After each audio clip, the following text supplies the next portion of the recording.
Il-mexxejja Ewropej approvaw il-ftehim dwar Brexit li mistenni jara li r-Renju Unit jinħal minn mal-Unjoni Ewropea f'Marzu li ġej.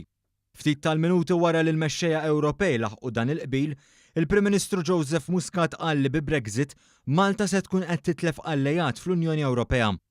Madwar il-mejda ħanitilfu allejat illi matul iż-żmien kemm Malta ilha fl-Unjoni Ewropea dejjem konna fuq l-istess paġna biex ngħidu hekk f'ħafna affarijiet, speċjalment fin-naħa finanzjarja u n-naħa ekonomika. Fi Brussell, Dr. Muscat irrimarka li l-approvazzjoni kollettiva ta' dan il-ftehim hija turija ta' għaqda. Fisser li permezz ta' dan il-ftehim oqsma ta' kooperazzjoni bejn iż-żewġ pajjiżi bħal dak tas-saħħa mhux se jiġu affettwati.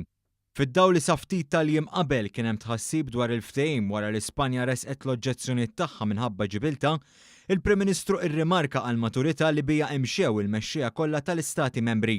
In-negozjati saru fuq medda ferm itwal u llum kien ċar li ġejna hekk mhux biex ninnegozjaw ma ġejna hekk biex nikkonkludu.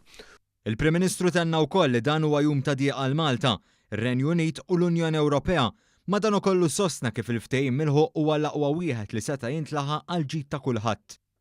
M'hemm l-ebda lok ta' ċelebrazzjoni llum mhix ġurnata sabiħa l-Unjoni Ewropea, mhix ġurnata sabiħa fil-fema tiegħi għar-Renju Unit, ma dak iddeċidi il-poplu tar-Renju Unit, mhux ġurnata sabiħa laqas għal Malta. F'konferenza tal-aħbarijiet wara dan is-summit, Jean-Claude Juncker qal li dan huwa l-aħjar u l-uniku ftehim li seta' jintlaħaq għal ġid tar-Renju Unit u l-Unjoni Ewropea. Issa jmiss li r-Renju Unit li approva dan il-ftehim mill-Parlament Ingliż bil-Prim Ministru Ingliż Theresa May tisħaq li l-poplu tar-Renju Unit ma jridx iqatta' aktar ħin jargumenta dwar Brexit iżda jimxi l quddiem. Bħalissa May qed ikollha tħabbat wiċċa ma' kritika qawwija interna hekk kif ħafna deputati qed jgħidu li hija kienet kostretta ċċedi għal pressjoni tal-Unjoni Ewropea. Fil-fatt, l-ewwel Ministru Skoċċiż Nicola Sturgeon qalet ukoll li dan il-ftehim huwa frott tar-ras jibsa ta' May u appellat lill membri parlamentari Ingliżi sabiex jivvutaw kontra dan il-ftehim. Tal-istess ħsieb huwa l-mexxej tal-Partit Laburista Ingliż Jeremy Corbyn.